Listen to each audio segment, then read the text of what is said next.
Senhor Deus dos desgraçados, dizei-me vós, Senhor Deus, se é loucura, se é verdade, tanto horror perante os céus. Ó mar, por que não apagas, com a esponja de tuas vagas, de teu manto este borrão? Astros, noite, tempestade, rolai das imensidades, varrei os mares, tufão. E aí, meus bons, beleza? Tudo bem com vocês? Faz bastante tempo que a gente não se encontra, mas hoje a gente vai ter uma super aula e vai falar um pouco sobre escravidão. Isso mesmo. Claro que essa aula vai ser um grande resumo sobre tudo. Não dá para falar sobre escravidão em 20 minutos, né? Nós vamos fazer um resumão e a gente vai falar um pouco sobre as características gerais desse período muito marcante da nossa história e, mais do que marcante, essencial para a história do Brasil. Eu quero que vocês acompanhem e depois me digam o que vocês acharam dessas aulas e o que acharam das aulas anteriores. Toda a nossa bibliografia, todos os livros que nós estamos usando estarão aí na descrição do link para que vocês possam depois acessar com mais calma. Quem tiver mais curiosidade para trabalhar um pouco e para estudar um pouco mais sobre esse tema, pode procurar na nossa bibliografia. Eu fiz também a minha colinha, que de vez em quando eu vou dar uma olhada, então eu espero que vocês não liguem para isso, não é mesmo? Beleza, vamos lá. A gente sabe que o Brasil foi um dos últimos países, ou melhor, foi o último grande país da América a exterminar e acabar de vez, a abolir com a escravidão. Nós temos aqui na história do nosso país 300 anos, ou melhor, mais de 300 anos marcados por um período de trabalho escravo. Mas de onde é que vinham essas pessoas? Como eram as condições de trabalho delas, como elas eram tratadas aqui no país e como era a relação delas com os seus senhores naquela sociedade que elas viviam. É sobre isso que a gente vai falar nessa aula de hoje. Entraram no Brasil aproximadamente 4.900.000 pessoas escravizadas, que foram escravizadas no território brasileiro. Na América, entraram aproximadamente 12 milhões de pessoas, sendo a maioria destinadas para o Brasil. Então nós temos aqui um número muito grande de pessoas que foram trazidas de maneira forçada para trabalhar num sistema de trabalho escravo. Essas pessoas, claro, não vieram a convite. Elas foram trazidas do continente africano. Nós transportamos quase que um continente inteiro para dentro do nosso país. Isso é tão marcante na presença do Brasil, na história do Brasil, que o Brasil é o país do mundo que tem mais negros além de todo além do continente africano, né? É o lugar fora do continente africano que tem o maior número de pessoas de etnia africanas ou de origem africana, de afrodescendentes.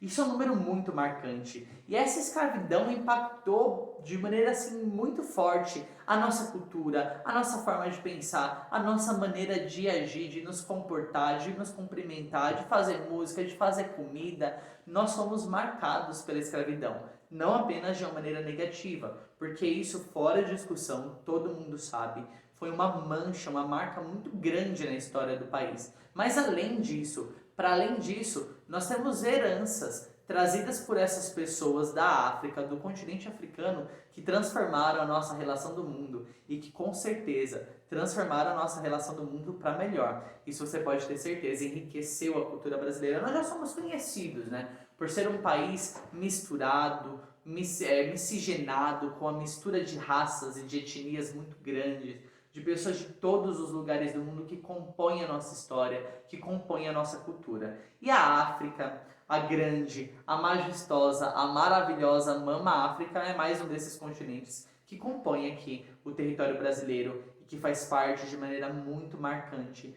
da nossa cultura. Primeiro a gente precisa entender como essas pessoas eram trazidas do continente africano. Como que se dava a captura dessas pessoas? Porque essa relação, primeiro, escravidão sempre existiu na história da humanidade e eu sei que você sabe disso. É uma força de trabalho, é uma exploração de uma mão de obra que existe na história da humanidade desde a antiguidade.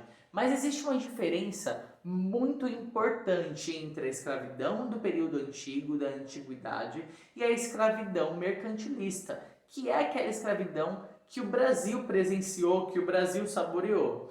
E é importante a gente entender que escravidão não necessariamente está atrelado a racismo. Nós aqui atrelamos isso a racismo, mas a palavra escravo vem da palavra eslavo, que é um povo do continente europeu que frequentemente era escravizado pelos romanos e pelos povos que circundavam esse povo. Então a gente já viu que a origem da palavra nem sequer faz menção à África, aos africanos, ao continente africano. A África, ela não é de maneira nenhuma um continente escravo, muito pelo contrário.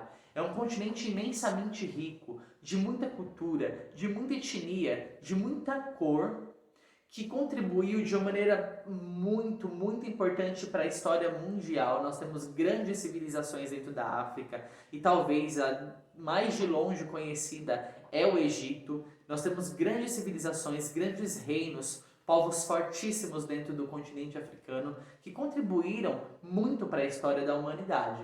A África não é um continente de escravos, mas durante o período do mercantilismo, e é o período em que nós estudamos um pouco mais sobre a história da colonização do Brasil, quando os portugueses invadem o território brasileiro, iniciam um processo de colonização aqui, nós temos a principal mão de obra escrava e no Brasil a mão de obra escrava africana. Essas pessoas foram trazidas da África forçadas. Elas não tinham a escolha de vir. Elas eram capturadas dentro do continente africano e também com a participação de muitos líderes africanos. A gente não pode imaginar que o europeu foi dentro da África e buscou aquele africano daquela etnia do centro da África. Não. Quem entrava para o interior eram aqueles povos que moravam na costa. O que os europeus fizeram? Eles acirraram as disputas entre esses povos. Nós temos milhares de etnias na África, milhares de línguas diferentes e etnias que historicamente já eram rivais umas das outras. Etnias que historicamente já escravizavam umas às outras, depois das suas guerras, pegavam os prisioneiros de guerras e faziam eles de escravo.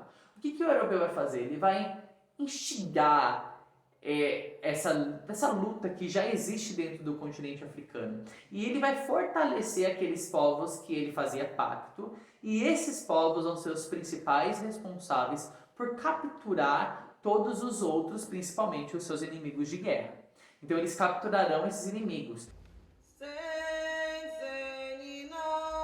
Isso faz com que entre dentro da América, que venha para o Brasil, pessoas de todas as classes sociais. A gente não pode imaginar que esse cara que vem como escravizado para o Brasil do continente africano era um ralé qualquer lá que vivia. Não, muito pelo contrário. Nós temos príncipes, nós temos princesas, nós temos reis, nós temos desembargadores, a gente pode colocar esse título que a gente conhece, mas pessoas que cuidavam do relacionamento com outros povos. Nós temos xamãs, nós temos diversas pessoas de classes sociais diferentes, de organizações sociais diferentes, porque as estruturas de cada etnia era muito diferente uma da outra.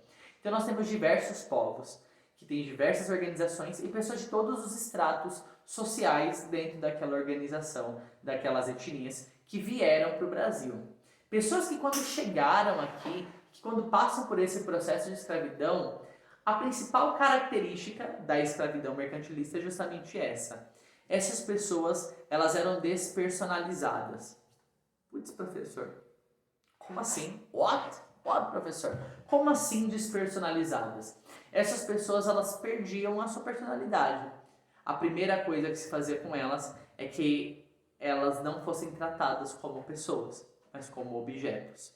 E por isso elas poderiam ser vendidas, elas poderiam ser emprestadas, elas poderiam ser hipotecadas, elas poderiam ser mortas pelos seus senhores, sem nenhum remorso, sem nenhum peso na consciência, porque era algo que pertencia a eles, era um livro.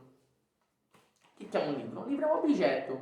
Eu tenho muito apreço pelos meus livros, por isso eu cuido deles, mas se eu quiser rasgar o meu livro, eu posso rasgar meu livro, porque é meu livro, eu posso rasgar meu livro, se eu quiser fazer isso. Era assim que eles eram tratados, como objetos.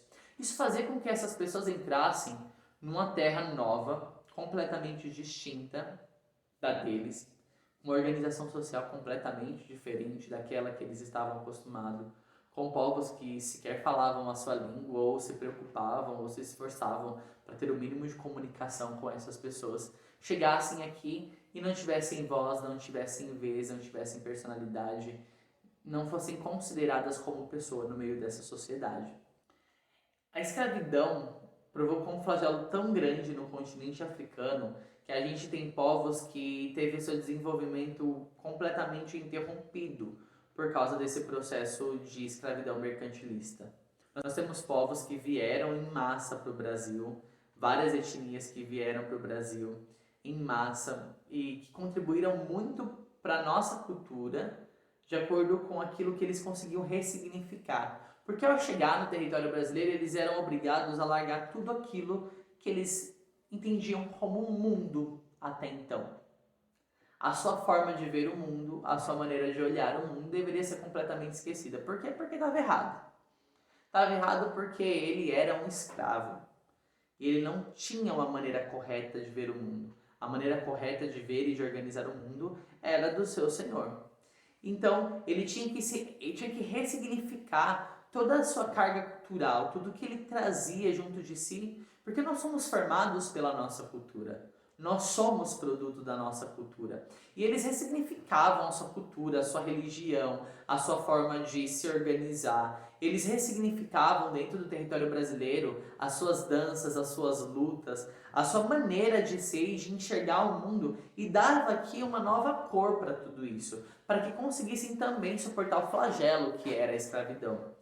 Essa captura dessas pessoas no continente africano era algo tão pesado, que muitos deles preferiam morrer a ser trazidos como escravos. Aqueles que conseguiam pulavam no mar para que morressem, ou se suicidavam mesmo no caminho, aqueles que eram capazes. Mas era uma travessia desumana.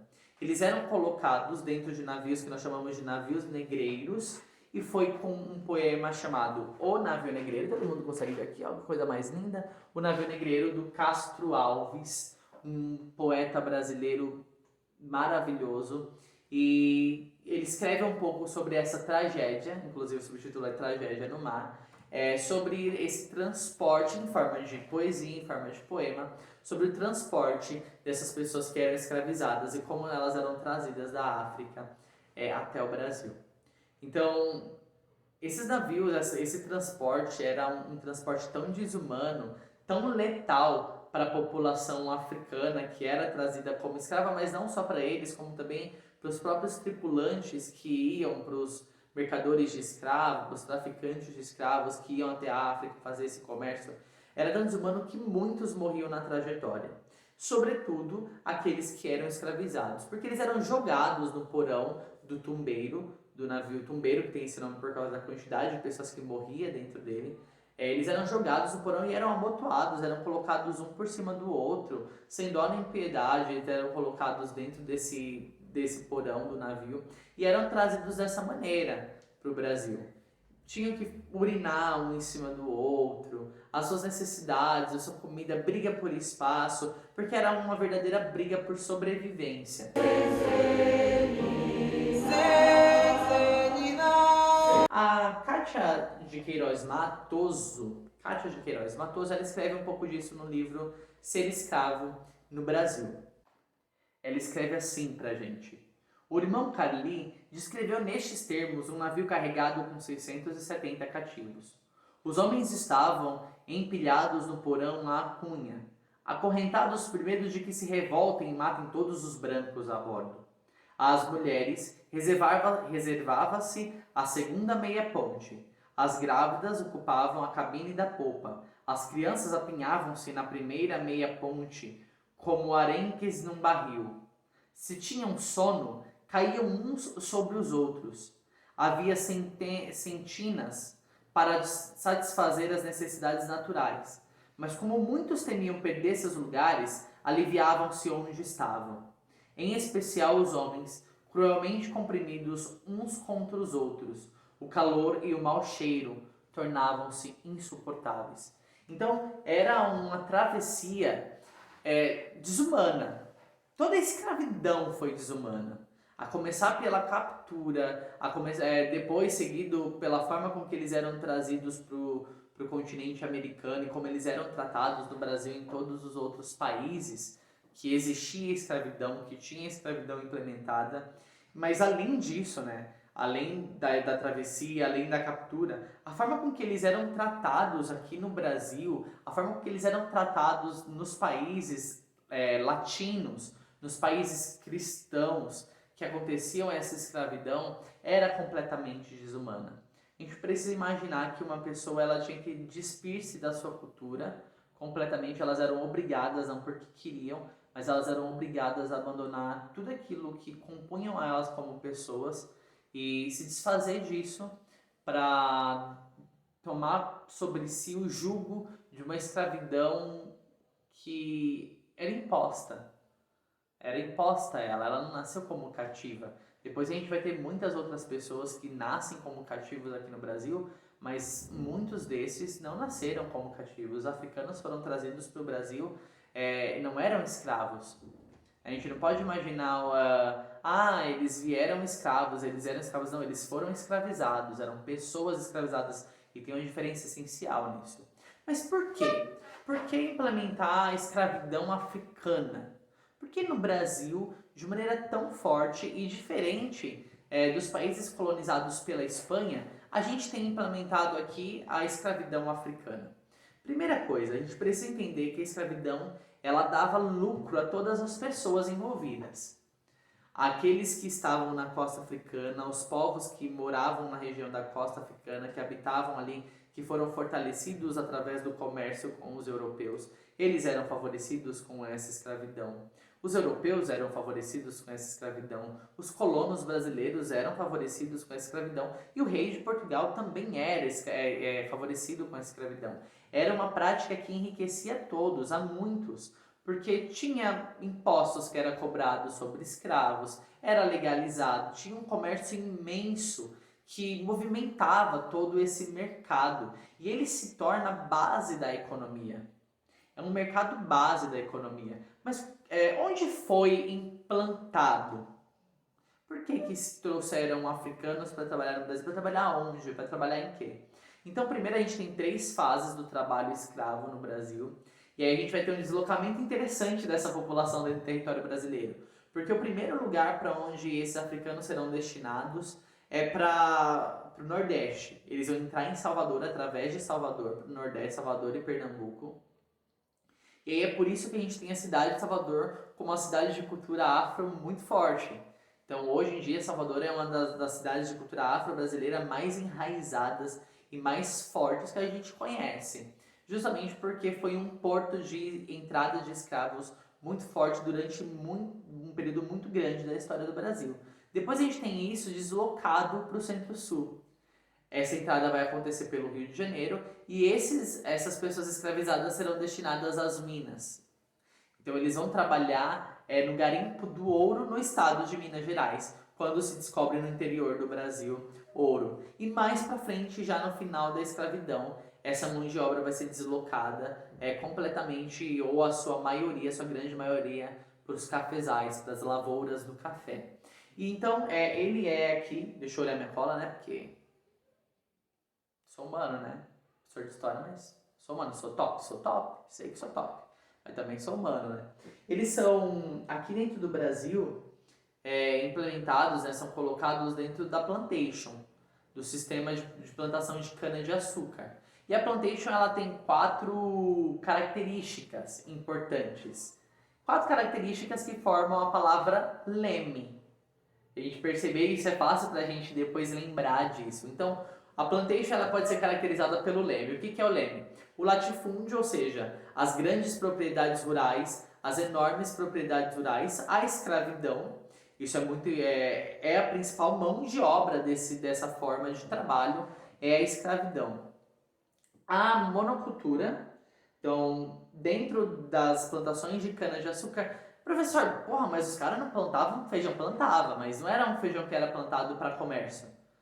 As lavouras de cana-de-açúcar, elas eram feitas para plantar cana-de-açúcar. E para plantar cana-de-açúcar, para quê? A gente tem hoje uma característica para exportação.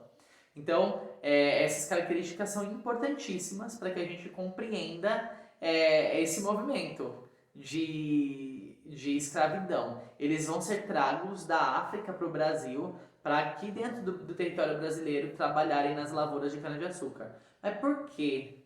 professor, não eram os indígenas que foram escravizados primeiro no Brasil? Então você está querendo me dizer que os indígenas não eram escravizados, mas lá na América Espanhola era escravizado? Ó, deu pra mim, chega. Vamos lá, calma. Segura, bebe uma água. Beleza? A gente pode continuar então. O que acontece? Os indígenas foram escravizados em território brasileiro. E se alguém falar pra você, indígena foi escravizado no território brasileiro só com uma barganha no começo para pegar a cana, mentira. Não foi só para pegar para o Brasil, mentira desse cara. A escravidão indígena ainda perdura por mais 200 anos, depois vai acabar ou praticamente deixar de existir, até hoje ainda existe nas formas de escravidão contemporânea. A escravidão indígena vai acabar no século XVIII, meados do século XVIII. Tudo bem? Então a gente tem de 1500 até 1750, a gente tem ainda a escravidão indígena que continua acontecendo. Como é que a gente sabe disso? Porra, a gente tem um monte de bandeirante que vai pro sertão, que entra e que não é pra achar ouro. Os caras também vão escravidar indígenas. Eles vão atrás de indígenas para escravidar essa população indígena. Então os indígenas são escravizados, mas percebe-se que essa escravidão não traz lucro, porque os indígenas foram resistentes dentro do território brasileiro à escravidão. Esse é um dos motivos, além de muitos outros motivos, né? Então, conhecem muito bem o território brasileiro. Quando fugiu era muito difícil de se capturar novamente, porque eles se embrenhavam e entravam para os sertões e dificilmente se encontravam esses caras depois. Não conseguiam se capturá-los. Então, a escravidão indígena era uma escravidão desvantajosa, não tinha vantagem pro Império Português. Não trazia lucro para ninguém essa forma de escravidão. E é por isso que pouco a pouco ela vai deixar de ser abandonada. Vai deixar de ser abandonada, não, vai ser abandonada. Vai deixar de ser abandonada. Ela vai ser abandonada justamente por conta disso, pouco a pouco. É uma escravidão que não dá lucro, não dá dinheiro.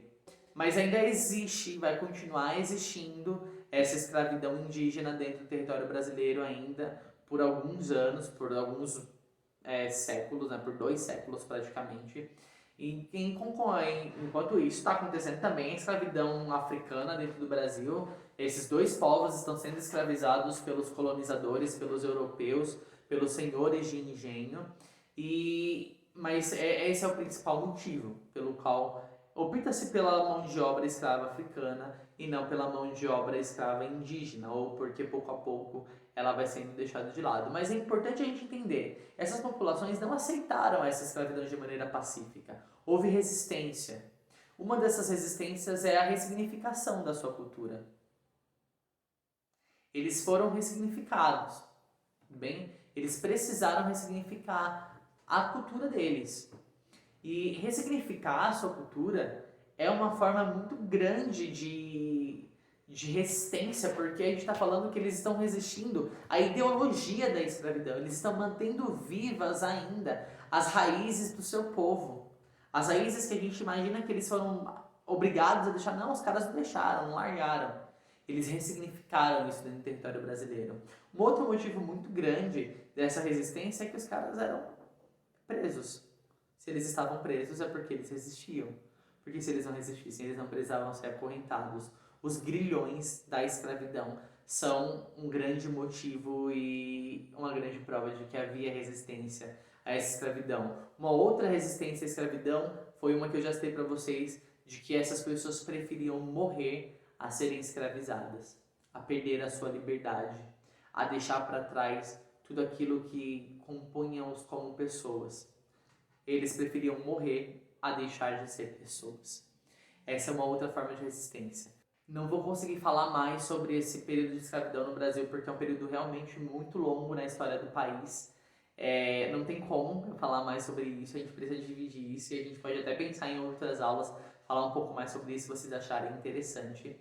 Mas precisamos entender, nós somos o que somos graças à influência africana na nossa cultura. Porque trazê-los como escravos para o Brasil foi um grande crime contra a humanidade, mas ajudou a compor a personalidade e a cultura do brasileiro. E nós devemos muitas coisas à grandiosa, à majestosa Mamã África. Muitas coisas mesmo. Eu espero que vocês tenham gostado desse vídeo. Não se esqueçam de beber água todos os dias, galera. Bebam água, se hidratem, mantenham a carteirinha de vacinação de vocês em dia e a gente se vê mais em frente, hein? Tchau, tchau. Falou!